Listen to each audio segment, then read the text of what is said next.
Então, vamos falar de enquadramento. É verdade. Então, vamos falar de enquadramento. Por quê?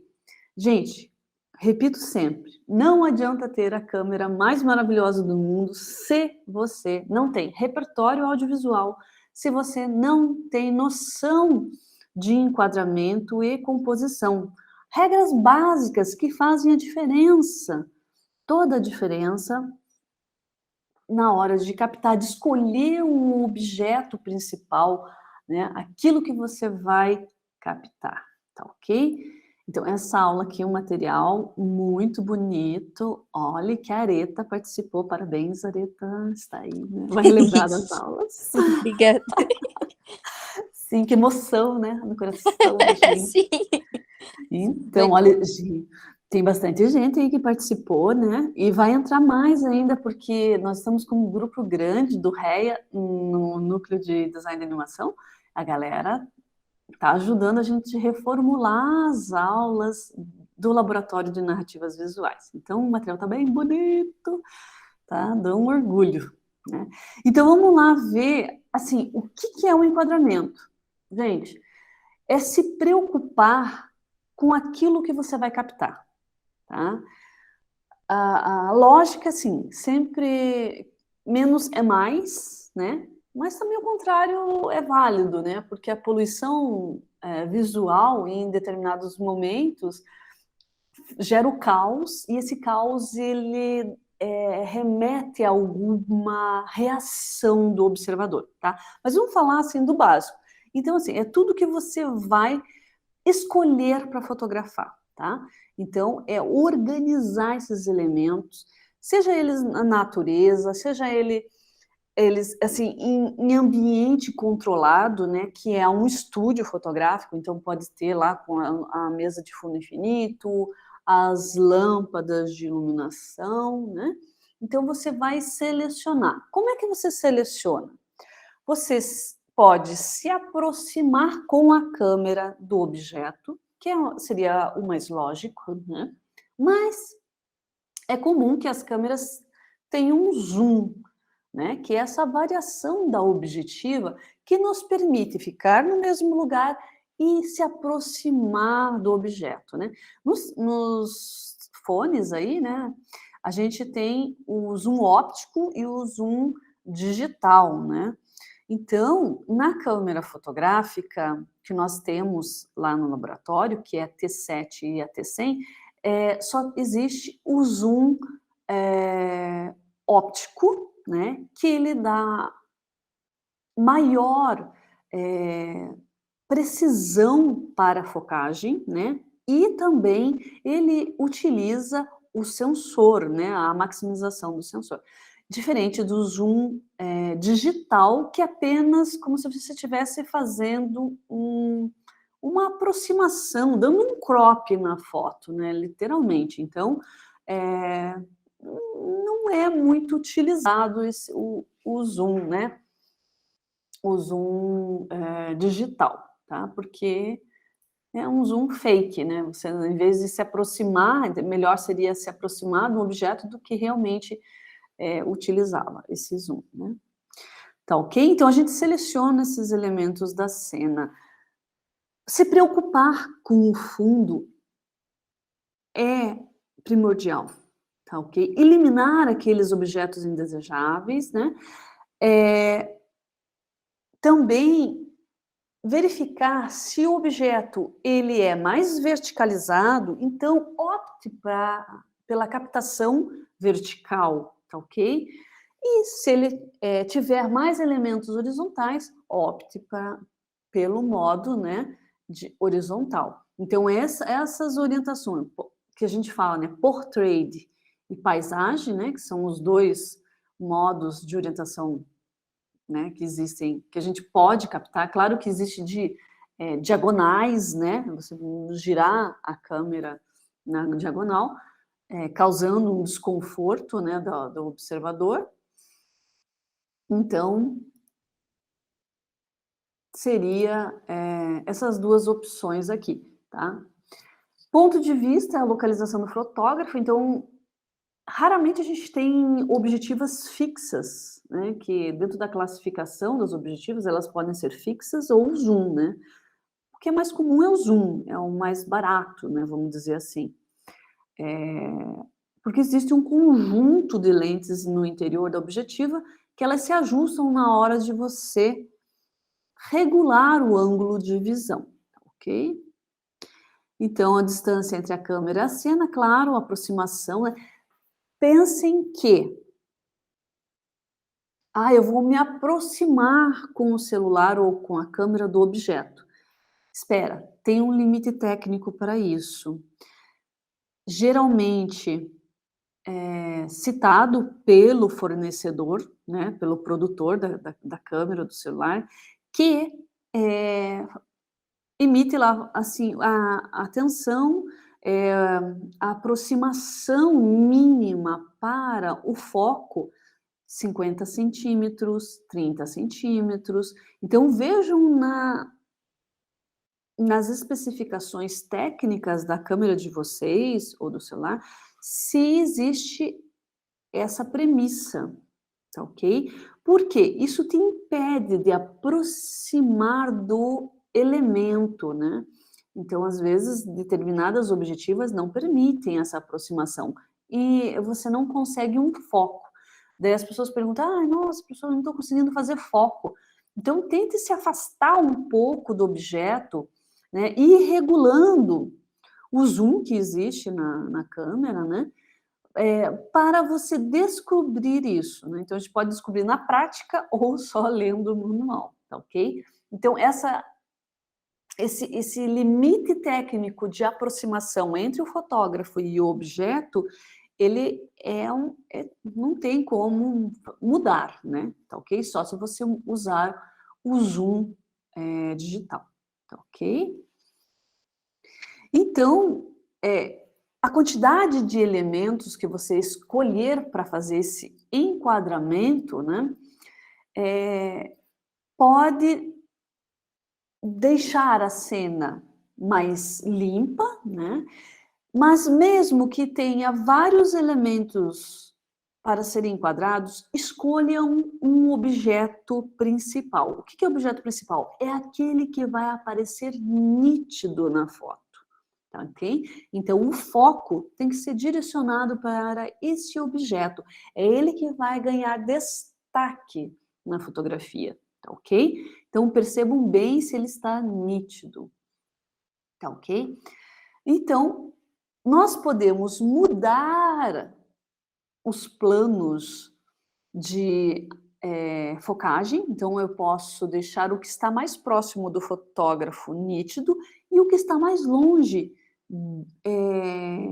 desfocado, ou vice-versa, com a profundidade de campo que é dado pelo diafragma. A gente vai ver nas próximas aulas o que é o obturador, né, para poder fazer uma captura de objeto borrado, né, que são técnicas borradas, como o penning, o zooming, o spinning, o movimento borrado e a trajetória da luz.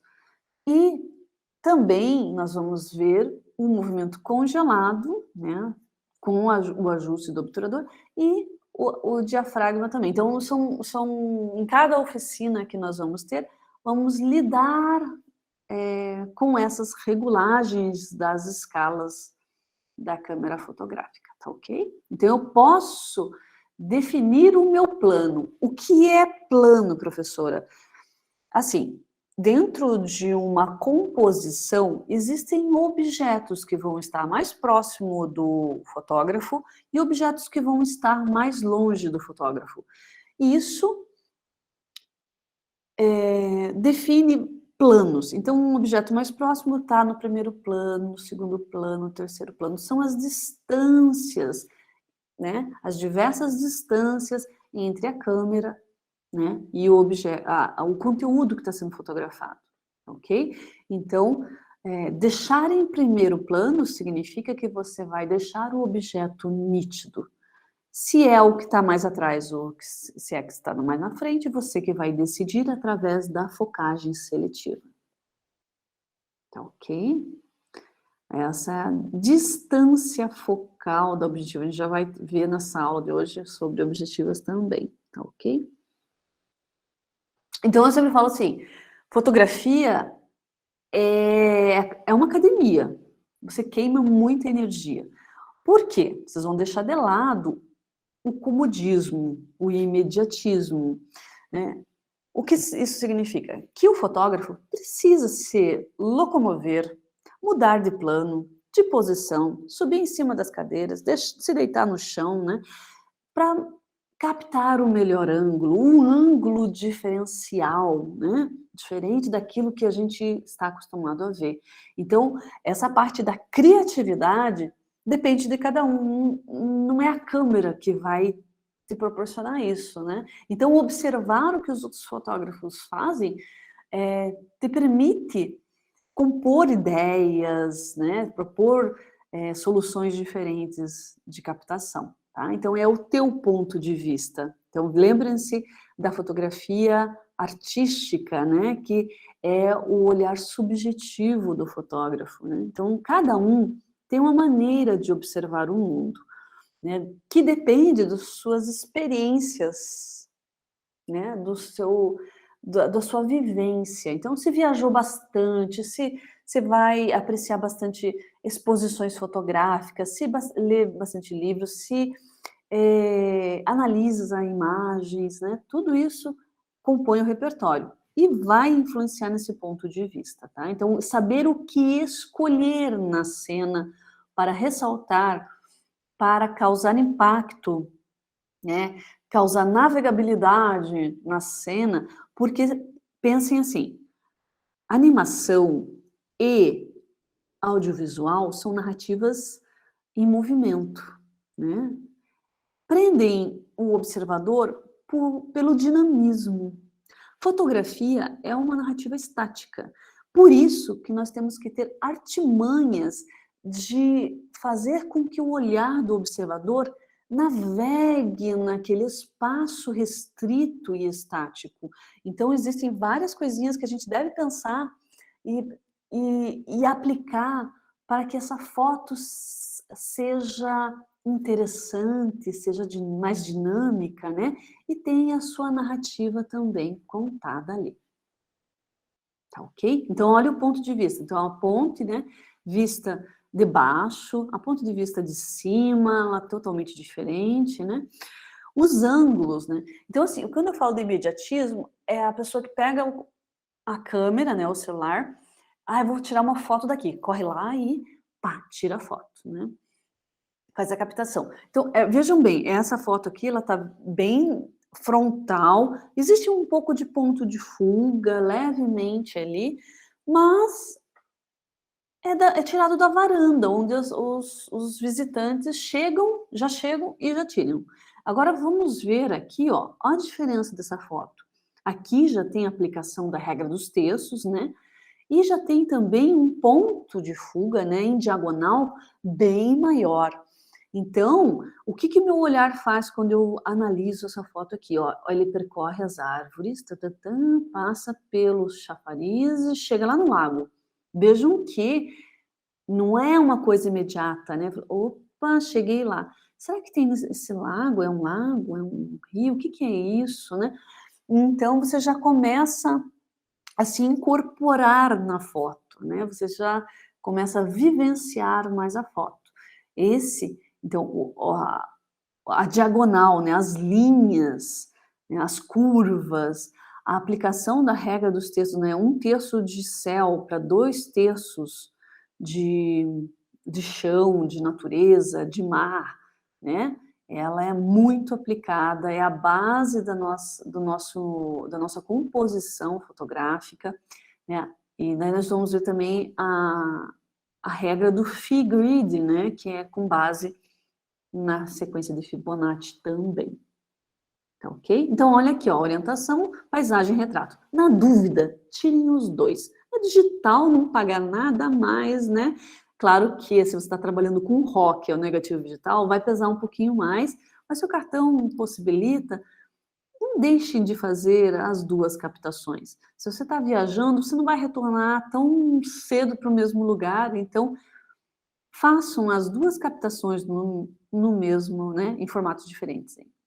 Tá ok? Então vejam que no formato horizontal, né, eu posso fazer a mesma foto no vertical, né? Vejam que no vertical eu comprimo o objeto, ele não me diz muito sobre o ambiente que ele está, então não tem muitas área de respiro, né?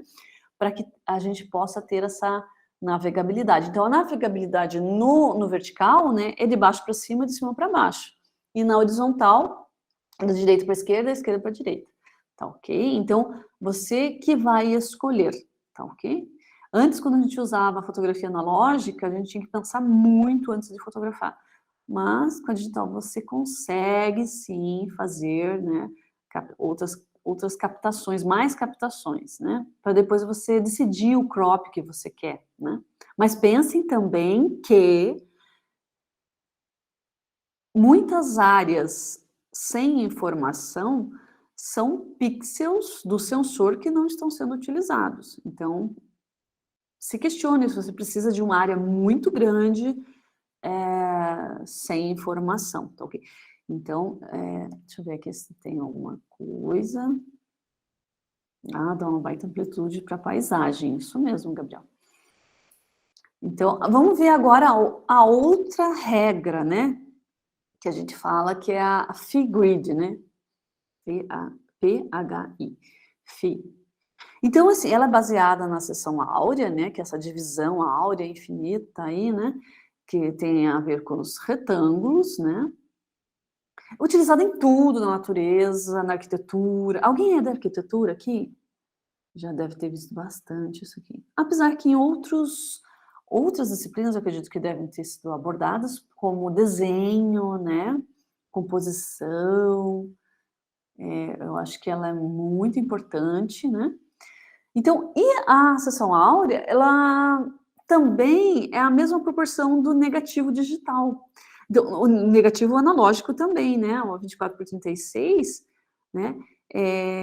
Na distribuição horizontal. Esse tipo de negativo, que a gente fala negativo digital ou negativo também analógico, né? Se for o filme, ele tem 35 milímetros, que é referente à diagonal dele, tá ok? Ó, então vamos ver aqui aonde posicionar os elementos quando você aplica a seção áurea. Em alguns celulares, você pode deixar ativado o Phi-Grid. No Photoshop e no Lightroom, acho que no Lightroom você tem a seção áurea, confirmem para mim aí, né? É no Lightroom que tem, né? Por quê? Você pode fazer esse crop, né? Depois, utilizando apenas essa posição. Eu só estou em dúvida se no Photoshop a gente tem, porque realmente eu não me lembro de ter utilizado no Photoshop. Não sei se eles instruíram isso mais recentemente também. Mas no Lightroom a gente encontra para poder fazer a disposição dos elementos. Então, a lógica aqui é deixar sempre o objeto principal nessa área aqui. É a área, né? Então, o olho vem, né? O do observador vem, percorre e chega em algum lugar, tá ok? Nesse ponto aqui. Ok? Então, essa é a lógica da seção áurea. Ó, aqui não ficou muito.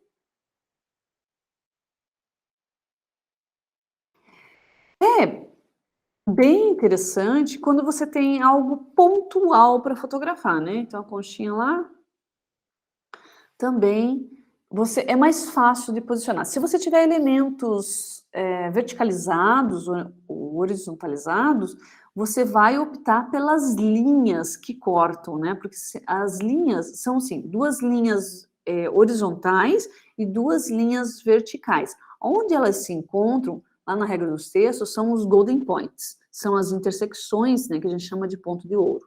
A mesma lógica é para o Phi-Grid, né? Ó, aqui a regra dos terços, ó. Então, ó, onde eles chegam é onde você deve posicionar o seu elemento principal, tá ok?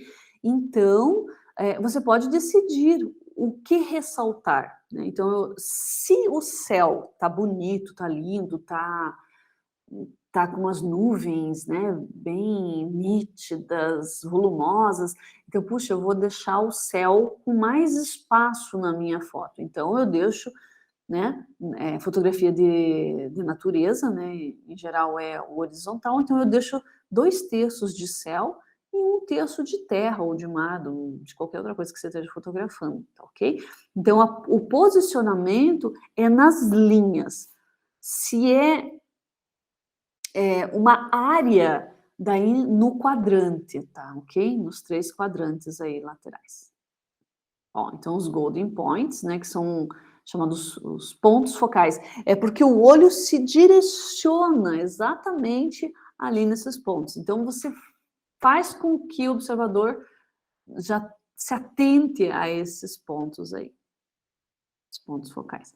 Claro que, olha, é básico, professor, professor, você fala sobre isso? Falo, enquadramento. Então, assim, sempre quando vocês estiverem fazendo uma selfie ou qualquer outro tipo de foto de horizonte, primem pela linha do horizonte e, né, 0 grau, retinha, bonitinha, né? É uma coisa básica, mas é muito fácil pecar na fotografia, né? Ah, mas eu endireito depois lá no app, né, no Lightroom, endireito. Pode sim, legal, tem o nível lá também que você pode usar como referência. Mas só que daí você pode ter perdas laterais significativas, né, isso já aconteceu comigo, então agora, né, pensar sempre que, o objeto a ser fotografado não estará mais centralizado, vai estar deslocado em alguma das linhas da regra dos terços, né, esse é o desafio mental que a gente tem que fazer, porque ordinariamente as pessoas comuns posicionam as fotos sempre no centro, é batata. Você pode observar que é uma tendência, né? Porque a simetria, né, dá um bem-estar, né, de você posicionar o objeto ali no centro. Mas só que a simetria ela não é utilizada para tudo, né? Para algumas coisinhas, como rebatimento, né, de algum objeto na água, né, o espelho, né, o espelhamento, né, daí você usa simetria, o ponto de fuga também você usa simetria, tá bom? Então, outras coisas você desloca para dar esse dinamismo na foto, tá? Por isso que existe a regra dos terços aí, tá ok? Olha lá, ó. Posiciona nas intersecções, né? Percebam que se você está deslocando o objeto, você precisa que o foco esteja ali também. Então, ou você vai ativar a área de foco para essa área, especificamente, né, o AF, né, ou você vai fazer o foco manual seletivo para essa área, ok? Então, tomar cuidado, porque o objeto principal ele tem que estar na intersecção, mas é praxe que as câmeras fotográficas tenham o foco, né, centralizado, daí você tem que mudar isso na câmera, prestem bastante atenção, que o objeto principal sempre tem que parecer nítido. Belezinha aqui, pessoas? Tudo tranquilo? Fácil, né? Ó, pega dos terços, agora vamos exemplificar aí, ó. Outra dica muito interessante, eu acho que você já deve ter percebido, que quando uma pessoa está posicionada, veja que aqui a pessoa está, deixa eu ver se ela está aqui, ó. Ela está posicionada no quadrante, né? Nos 3 quadrantes aí da direita, só que ele está com um olhar direcionado, né, para algum lugar. Então, a premissa é que a gente deixe área de respiro, dando continuidade a esse olhar, porque o observador vai olhar para a pessoa que está sendo fotografada e vai percorrer a foto no sentido desse olhar. nesse direcionamento. Então, a gente... É uma coisa de louco isso, mas acontece. Se você tivesse feito ao contrário, a pessoa estaria olhando para fora da foto, né? Tá ok? Então, olha, veja nessa foto aqui centralizada. O que eu poderia fazer aqui? Eu poderia deslocar a pessoa mais no centro dessa linha, né, vertical, e teria mais área de respiro, porque a pessoa está olhando para frente aqui, né? Então, daria maior equilíbrio. Ok? Então, outras dicas também de enquadramento, né? Preencher o quadro, né? Se a paisagem está interessante, se aproxime mais, né? Coloque todos os elementos na cena, realce o ponto, né? Às vezes é pelo formato, pela cor, né? Então, esse ponto ele vai atrair atenção. Use linhas de referência na paisagem, uma arquitetura que você está vendo, né? Então, aqui ponto de fuga, né? Utilize formas para dar esse balanço, esse dinamismo, né, na imagem. O padrão ou textura também é muito utilizado. Quando eu falei sobre, façam uma fototeca de vocês, comecem a pensar nisso, porque todo designer, né, precisa da sua fototeca para utilizar na elaboração do material visual, né, e não precisar comprar fotos, mesmo com o celular bem ajustado, na maior configuração, né, você consegue fazer fotos para utilizar nesses materiais. Então, fotos com um fechamento do ângulo, né, plano bem fechado, que tenha repetição, com ângulo, olhe ponto de fuga, né? O grupo de 3 também, né, se tiver oportunidade, sempre opte por fotografar 3 elementos, né? Espaço negativo. Então, a gente viu na regra dos textos do deslocamento do objeto principal, né, para um dos pontos de intersecção ou para um dos quadrantes, né, seja superior ou inferior, ou laterais. Então, aqui, ó, não é pecado ter o espaço negativo. É a área de respiro, de reflexão, de calma, que a gente fala, quando a gente está observando a foto. A foto é para ser apreciada, tá?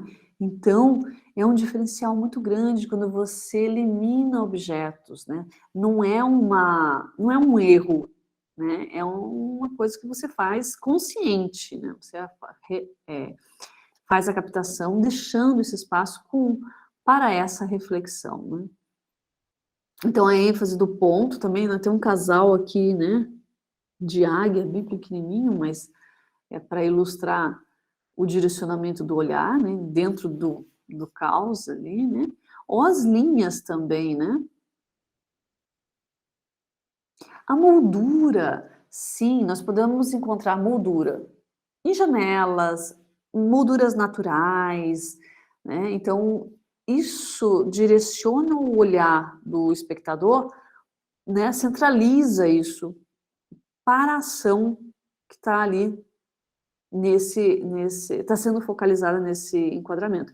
Então, né, aqui os pescadores, né, estão ali. A gente poderia até se aproximar mais dessa imagem, mas a árvore está tão bonita, né, esse tronco, que também foi aproveitado para fazer essa captação. As linhas curvas também dão esse direcionamento. Mas vejam nessa foto aqui, ó, gente, que tem um porém. Veja que a regra dos terços, né? Aqui o fotógrafo optou por dar ênfase à curva do que a regra de um terço de arquitetura aqui, ó, da cidade, né? Então a cidade parece esmagada. Concordam aí comigo? Então a gente opta, né, por destacar alguma das coisas, mas a curva ela tem um realce, né, que chega até a mulher aqui que está correndo, né? Então é a preocupação. Às vezes você tem que escolher uma coisa ou outra, né? Não dá para ter tudo ao mesmo tempo, né? Então Captura em preto e branco ou colorido, na digital a gente não tem essa preocupação, porque a gente pode depois, né, na pós-produção, fazer a mudança para o preto e branco, então é sempre bom captar colorido e depois transformar para o preto e branco, né. Mas a câmera e o celular também possibilitam essa regulagem prévia, né, vai muito da sua necessidade, da sua percepção, né, tem pessoas que adoram fotografar preto e branco, eu acho lindo as fotos, porque você realça detalhes, né, contornos e contrastes, tá. Então vamos ver aqui, profundidade de campo, então tudo que você quer num enquadramento é destacar os objetos. A gente pode fazer esse destaque pela profundidade de campo, como eu havia falado, né? A gente aqui regula o diafragma, então deixando os objetos bem aqui, ó, bem pouco nítidos e apenas um plano, né, nítido. Também mudando a profundidade de campo, né? Eu posso dar realce, né? Então é uma técnica, né, do desfocado, então em diagonal com desfocado também, muito utilizado na foto publicitária, porque, você quer ressaltar às vezes, logos, eh, pessoas, né, fotografia de retrato também, né. E quando o fundo não está legal. Está viajando, por exemplo, aí você quer fotografar uma beleza cênica natural e tem um monte de pessoas ali te incomodando, o que que você faz?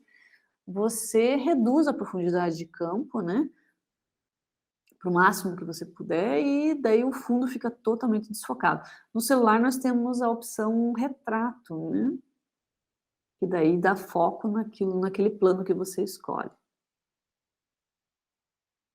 tá. Fotografia aqui de flor, né, muito utilizado o desfoque de plano, para realçar algumas alguns detalhes, tá. Então a gente pode usar contraste, né, para composição, com objetos sendo destacado dessa forma, né, a aproximação.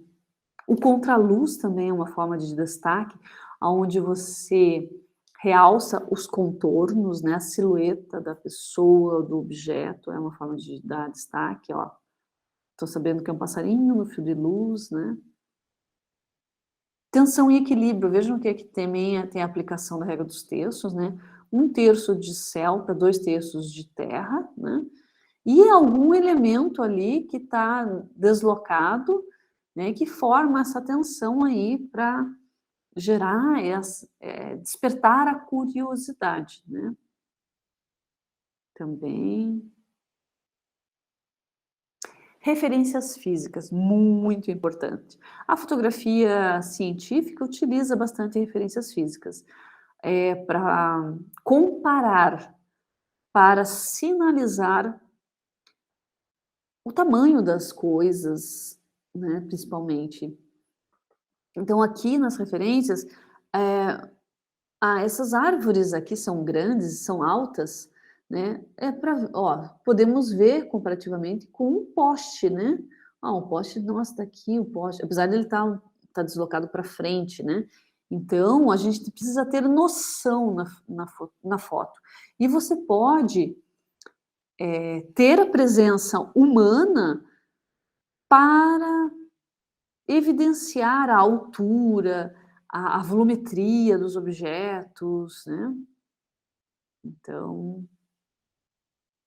é importante ter essas comparações. Ou você pode apenas colocar um outro objeto. Se você está no estúdio, coloque um outro objeto, uma régua, né, para você ter essa noção de comparação. Será que esse objeto que foi fotografado é grande, né? Tá ok? E também, nós podemos utilizar da fotografia estática em movimento, né, para sugerir continuidades, tá? Então, putz, será que esse cara aqui vai cair na hora que ele pôr o pé no chão? Ajuda na narrativa, tá? Então, é essa interação do observador que puxa, será que essa perna aqui é mecânica, essa prótese aqui, né? Ele vai conseguir, correndo, né, alcançar o chão. Então, ele chama, desperta a atenção e você faz inferências da foto, né? Então, e também mostrar parte, não tudo do objeto, vai fazer com que o observador se projete na foto. Ele vai começar a pensar mais. Puxa, mas onde que ele está? Ele está num cenário? Ele está dentro de uma nave? Ele está dentro de um carro? Não dá para ver muito bem aqui o que está acontecendo, né? Então, essas inferências, elas servem para causar reflexão, tá, ok? E a gente tem que também ter noção de hierarquia. Então, um objeto em movimento, né? O que está vivo tem preferência, tá, ok? Então, se é ser humano, animal, você vai dar preferência para focalizar, né? Para destacar na foto. Então, se tiver a pessoa, o que na pessoa vocês têm que ressaltar, né? Então, o rosto, o olho sempre tem que aparecer nítido, tá ok? Esse é um cuidado, né, que vocês têm que ter, de perceber. Então, assim, é elemento vivo, é a pessoa, né? Depois, é o elemento que está em movimento, né? Então, sempre nessa... E os elementos fixos também podem ter esse dinamismo, né? Então, mudando o lugar de captação, então trazendo diagonais, trazendo curvas, né? Pontos de fuga, tá ok? Então, alguns elementos aqui, algumas exemplificações, né, de hierarquia. Então, as ondas. Olha só como eu falo de referência. Olha aqui, tá vendo esse homenzinho aqui, gente? Olha o tamanho da pirâmide, olha o tamanho da pessoa. Então, dá para ver que esse negócio, esse monumento aqui é muito alto, né? É muito legal você ter essas referências visuais, tá bem? Então, além de tudo isso daí, é a sensibilidade que faz a diferença, né? Fotografia significa escrever com a luz, né? Então, eu acredito muito que a diferença está na pessoa que está captando a foto e não no equipamento que ela está manipulando. Claro que a câmera fotográfica faz técnicas que o celular, mesmo no modo Pro, não faz.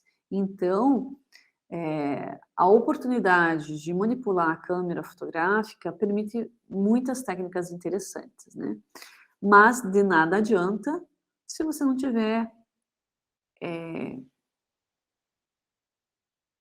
curiosidade, criatividade, não se cansar e não ficar na primeira foto que você fez. Puxa, eu posso fazer melhor? Sim, então, como que se faz isso? Olhe para o lado, veja o que os outros fotógrafos estão fazendo e tente fazer. Repetir, né? Então, copiar para aprender e aprender para criar, né? Esse é o lema de você olhar, ver, fiz igual, poxa, agora eu quero fazer a minha foto, quero fazer aplicando os meus conhecimentos, né? Isso traz estilo, que é um fator primordial para a fotografia, né? Então, depende muito. O estilo é uma coisa muito subjetiva, né? Então, pode estar ligado com a técnica, com as regulagens e a adoção de um padrão visual. Tá ok? Beleza pura. Bem, os planos é o seguinte, é você ir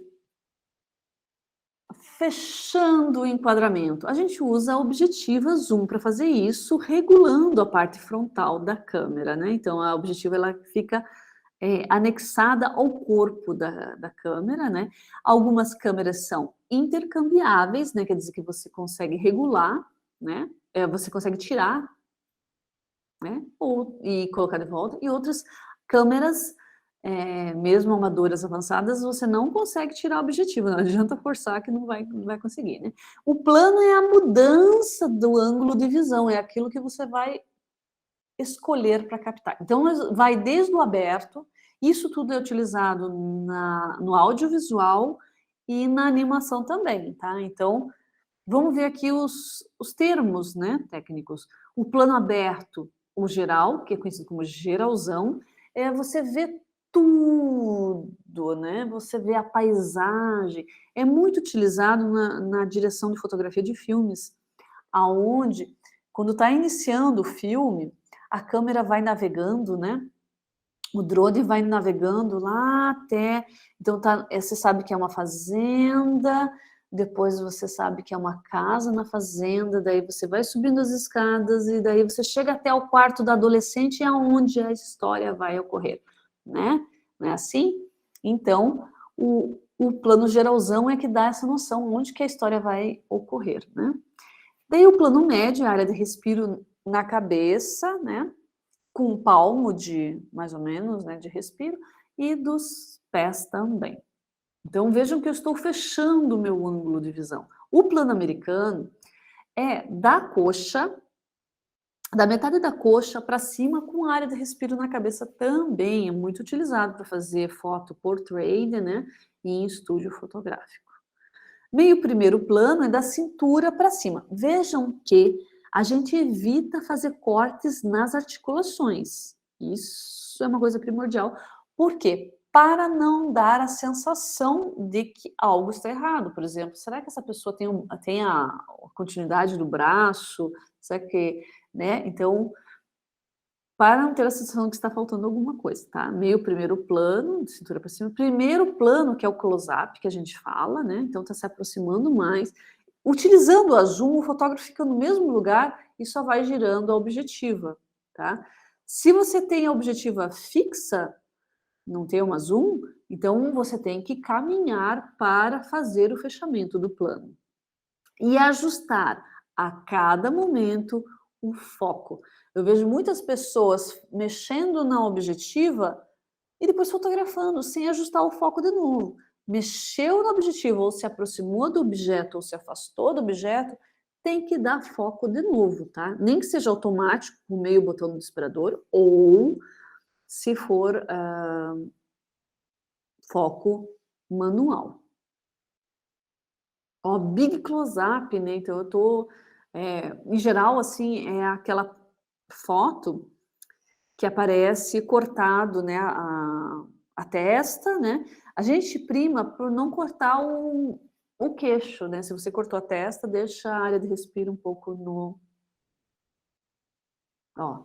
O plano detalhe é alguma coisa que você queira ressaltar, um brinco, a boca, o olho, né? Deixar bem nítido. Tá, então vocês viram que mudou o plano, né? Com a aproximação, tô chegando perto. Agora vou mudar o ângulo, vamos ver o que nós temos aqui. O ângulo normal, né, é o nível do olho do fotógrafo. É o mais comum, que a gente chama de ordinário. Por quê? É aquelas pessoas assim, que, eu não vou me abaixar, eu não vou subir em uma pedra, né? Então, do jeito que eu tô de pé, peguei a câmera, fotografei, pá, né? Sem esforço nenhum, tá? Agora o plongé, que é a câmera alta, né? Então o fotógrafo está na beira da escada, subiu no banquinho, subiu na pedra, está em cima do morro, vai fazer essa captação de vista, né? Da parte superior para o inferior. O contra-plongé é a câmera baixa, então o fotógrafo está deitado no chão, está sentado em alguma coisa, está de joelhos, né? E está fazendo uma captação. Agora, assim, o ângulo frontal é a linha reta com o nariz da pessoa. Então, assim, você também não tem nenhuma variação, não desperta.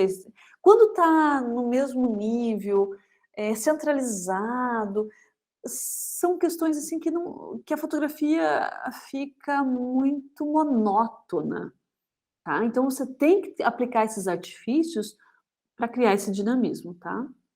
Então vejam que a pessoa está parada e o fotógrafo gira em torno dela. Então, o ângulo 3/4, vejam que esse é o mais utilizado para fotografia de pessoas, né, que a gente fala 45 graus, por quê? Porque eu estou vendo os 2 olhos da pessoa, tá? Vejo parte da bochecha dela aqui da face, né? Diferente do egípcio, que é esse modelo aqui, ó, perfil. Poucas pessoas gostam de ser fotografadas em perfil, concordam? Então, a mais utilizada é esse 45 graus, né? Porque para dar uma boa sensação, principalmente pelo olho, né? Você vê, ó, puxa, será que o que aconteceu com a outra parte da face da pessoa, né? Então, esse ângulo de perfil, que é 90 graus, né? Não é muito utilizado. O de nuca, quando você quer também levar, observar o que o personagem está observando, isso também direciona o olhar, né? Tá ok? E daí aqui os exercícios que vocês podem fazer com o celular é a mistura, né, do plano, do ângulo, né, para causar esse impacto na foto, né, para dar mais narrativa, né. Então, aqui, nossa, a pessoa está olhando, né, fulminante para a outra lá, será que ela vai brigar com ela, né. É muito utilizado no audiovisual também e na fotografia. Então, pensar isso, né, criar essa mudança de plano. Tem diretores de fotografia que são incríveis, assim, que o filme já começa bem quando há essa mudança de plano, né? Agora, nas novelas da Globo, eles estão fazendo mais essas variações. Não sei se a galera se permite aí ver, mas antigamente era uns planos muito comuns. E agora essa mudança, né, essa aproximação, eu acho que eles estão se inspirando aí nos filmes, né? Já já era tarde aí para mudar. Nunca é tarde, mas, ó, então primeiro plano, será que eu estou dando atenção, né, para essa pessoa, né? Contra plongé 3/4, né? Ó, então quero ressaltar o vilão, por exemplo, né? Jogando raios cósmicos aí, né? A mocinha toda, ah, meu Deus do céu, o que está acontecendo? Então, ó, o plano é um pouquinho mais fechado, mas olha, ele está acima da cintura, o plongé, né, a parte superior e o perfil, tá ok? Então, brincar com essas variações, né, trazem um melhor resultado, né, pessoas? Bonitinho aqui,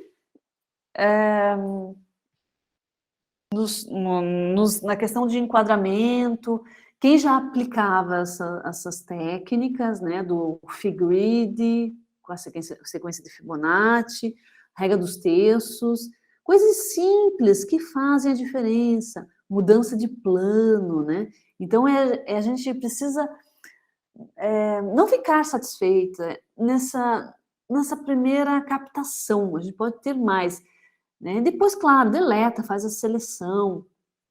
Evitem fazer crop, né? Porque você está perdendo pixel quando você faz crop, né? Você está... maximize o sensor sempre, né? Aproximando, utilizando o zoom óptico, né?